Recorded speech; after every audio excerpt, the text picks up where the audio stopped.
ہمارے پاس کئی نوجوان آئے، حضرت ایک لڑکی کے ساتھ ایسا تعلق بن گیا ہے کہ میں اس کے بغیر نہیں رہ سکتا، اور شرعی تعلق بھی نہیں، غلط تعلق ہے۔ بھائی نفل پڑھو۔ حضرت میں نفل تو پڑھوں گا، تعلق نہیں چھوڑتا۔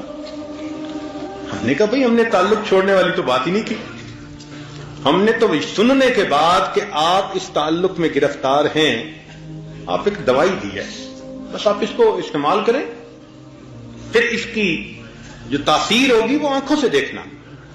الحمدللہ کہ چند ہی دنوں میں یہ 2 رکعت صلاۃ التوبہ جو بندہ پڑھ لیتا ہے، اللہ اس کی برکت سے دل کی دنیا کو بدل کے رکھتا۔ تو جو نوجوان یہ سوچے کہ میں گناہ کرتا ہوں چھوڑ نہیں سکتا، تو بھائی وہ یہ سوچے کہ میں نہیں چھوڑ سکتا، میرا پروردگار تو مجھ سے چھڑوا سکتا ہے نا۔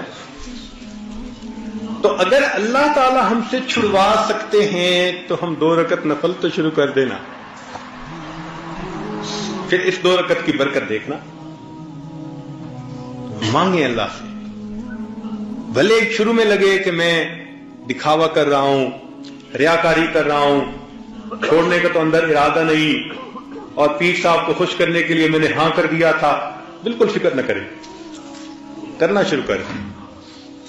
نماز نماز ہے، ان الصلاۃ تنہا عن الفحشاء والمنکر، قرآن مجید کی مہر لگی ہوئی ہے اس کے، آپ عمل کر کے تو دیکھیں اس کو۔ تو اللہ رب العزت بالآخر بندے کے دل میں گناہوں سے نفرت ڈال دیتے ہیں۔